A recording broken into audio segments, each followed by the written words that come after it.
Computer networking day 3. Welcome back everybody. My name is Wisdom, your trainer for this entire series. In today's video, we're dealing with network topology. Without wasting much of your time, let's get down to today's class. Now let's see the outcome of today's video. So at the end of today's lecture, you'll be able to 1. Understand the various network topology we have, and 2. Understand the advantage and disadvantage of each topology. So what is network topology? Definition. A network topology is the physical and logical arrangement of nodes in a network. So the physical and logical arrangement of nodes in a network. So I've already talked about what is node in my previous videos, so you can check that out if you have missed the video. So when we talk about physical arrangement, we are referring to the placement of various nodes. So this is an example of nodes. So the mode of this placement of these nodes is referred to the physical arrangement. Then when we talk about the logical arrangement, we are referring to the way which data flows from each of these nodes.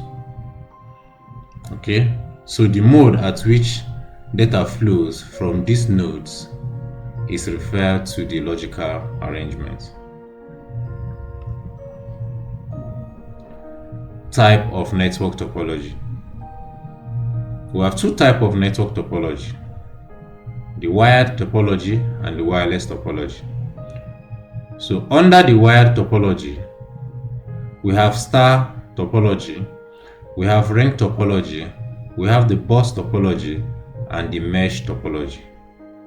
And under the wireless topology, we have infrastructure topology, ad hoc topology, and wireless mesh topology. So we're going to look at each of them one after the other. Let's start with star topology. A star topology is a type of network topology in which all the devices or nodes are physically connected to a central node, such as a router, switch, or hub. So if we have a switch here, we can have a switch here. So in a star topology, all these nodes are connected to a central node. Okay, so that means this one will be connected here, this particular node will be connected, this particular node will be connected, this node will be connected, this node will be connected, this node will be connected. So this can be a router or a switch. So all data in a star topology passes through this central point before getting to the destination. So if this PC1 wants to communicate with PC4, he has to pass through this central point to get to this destination. Likewise, if 1 wants to communicate to 3, it will pass through the central point to get to the destination. So one of the major benefits is that if one computer fails, or if there is a break in the cable, connections among other computers or communication among other computers will still happen. So if this computer here, maybe peradventure, has fault, communication between other computers can still happen, because each of them must pass through this central hub to get to the destination.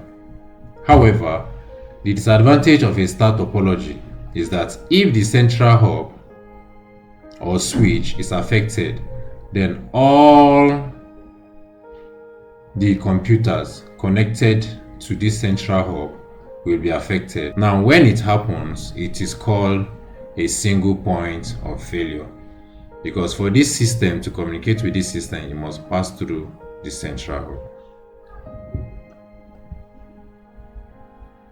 Ring topology. A ring topology is a type of network configuration where devices are connected in a circular manner, forming a closed loop. So a ring topology is a type of network configuration where all these computers is connected to each other in a shape of a closed loop or a ring. So each of these computers has two neighbors for communication purpose. So this is connected to this is connected to this is connected to this way.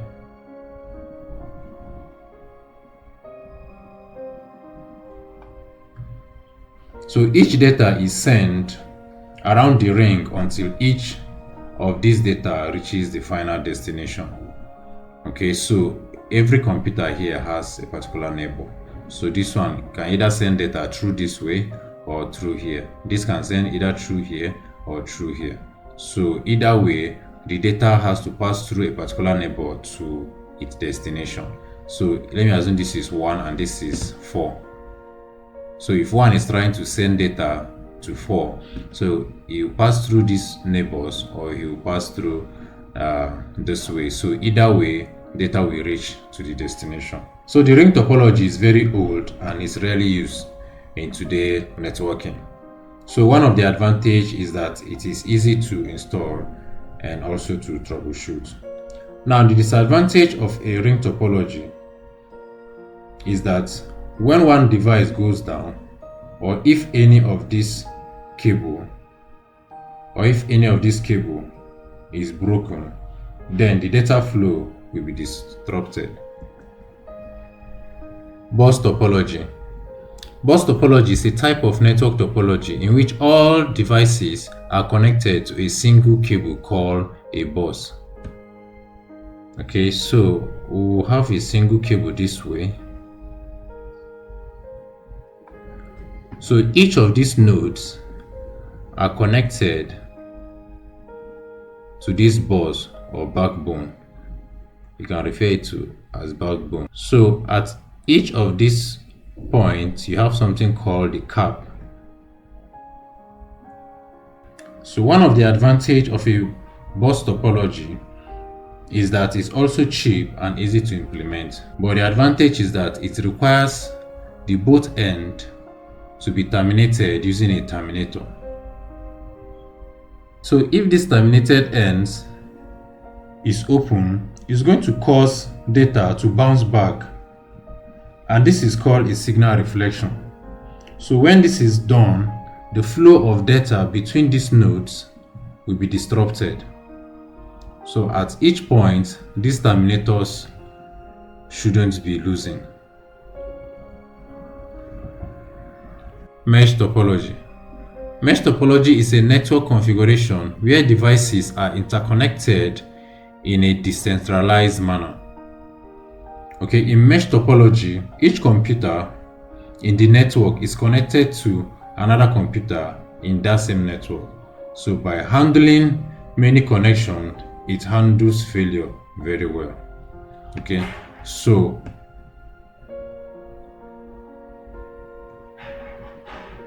in a mesh topology, each of these computers is connected to other computers.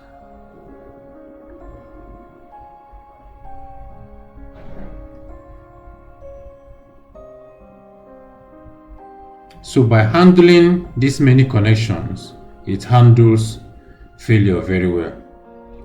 So one of the advantages of this is that it creates a very high redundancy level, because if one of these connections fails, the computers will still be able to communicate with each other.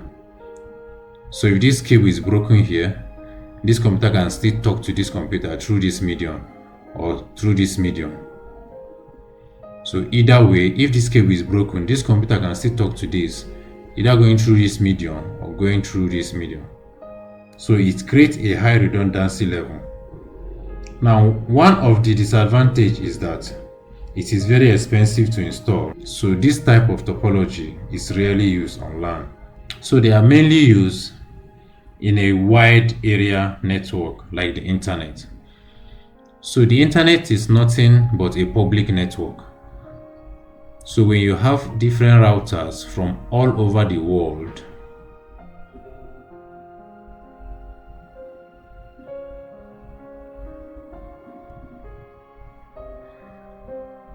from different parts of the world, so the interconnection of all these routers is what is called an internet.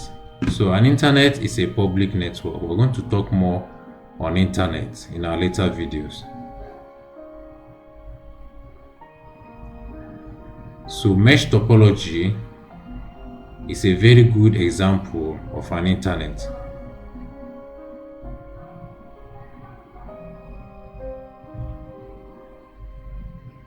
So even if a few routers here goes down, the data flow will automatically reroute and follow another path to reach its destination.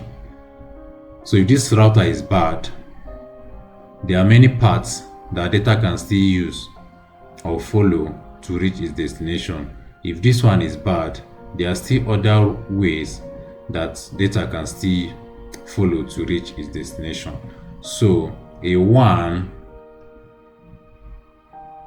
wide area network, is a good example of a mesh topology. Wireless topology. So the first wireless topology we'll be looking at is the infrastructure topology. Now this topology uses a combination of wired and wireless devices. It is very similar to a star topology. So in the connection of this type of topology, we'll have a modem connected to a switch.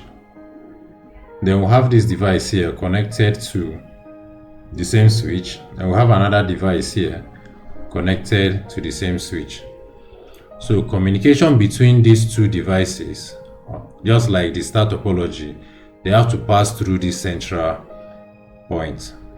So if this system wants to communicate with this particular system, it has to pass through this central point. Now, this is an access point, AP. So this AP2 is connected to this switch to get internet from this modem, then communicate wirelessly to any wireless device around. So we have this printer here as a wireless printer, and we have this mobile phone here as a wireless phone. So if this phone wants to communicate with this device, it's going to come through this access point to this switch, then to the device. Likewise, if this system wants to communicate to this printer, it's going to pass through this central switch to the access point, then to the printer. So this is the way data flows in an infrastructure topology.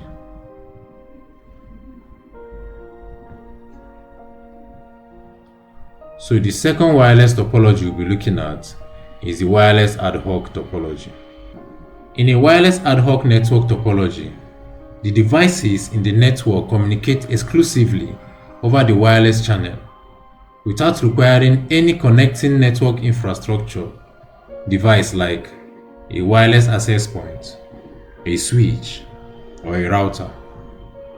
So this is a very simple wireless topology because it does not require any infrastructure to communicate with each other. So each devices connect to each other in a simple peer-to-peer network. So this device pairs with this device pairs with this device pairs with this, and so on and so forth. So if this PC wants to print anything from this printer, it's going to communicate to it wirelessly. Likewise this to this, likewise this to this. So this is a simple type of wireless topology because it does not rely on any switch, router, or hub to communicate.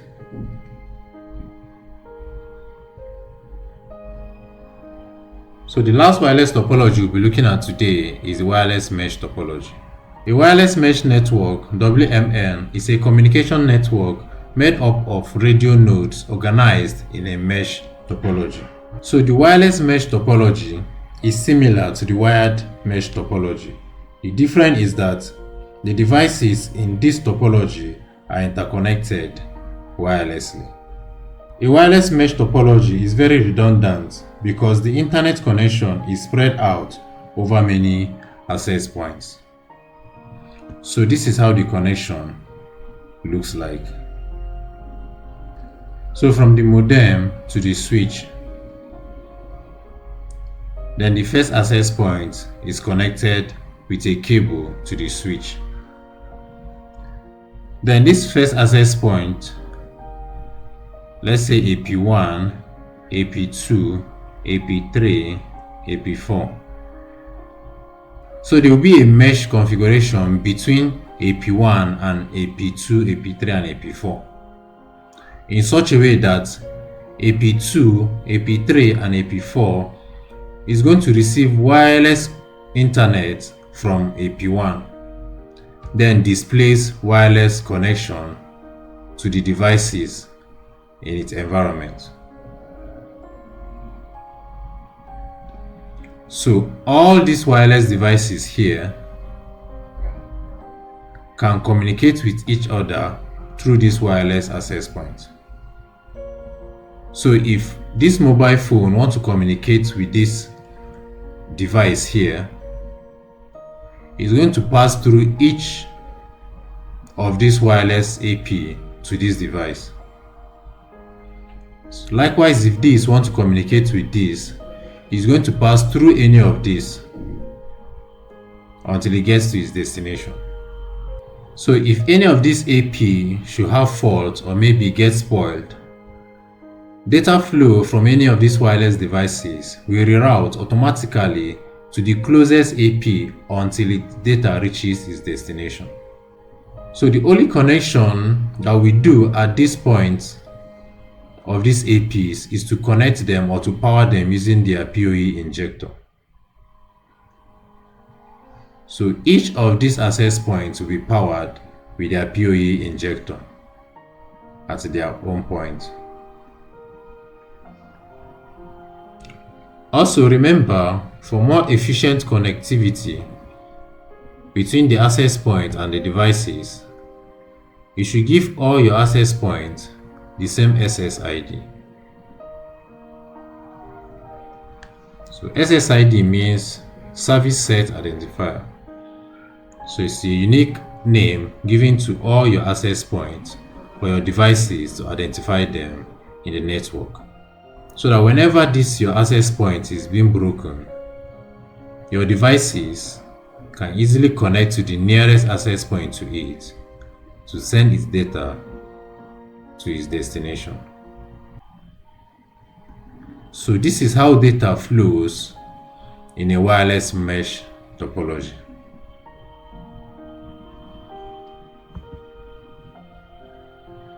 Class activity. From all the topology we talked about, which one is best used for one? Please pause the video for a while and carry out these tasks. Drop your answer on the comment section below. Thank you. That is all we have for today's video. Please, if you have not subscribed to our channel, please do that. Like, share and comment if you learn anything, and please don't forget to do your class activity. Very important. So you can support by subscribing to the channel and also following us on our Facebook handle. Thank you guys, and see you in my next video.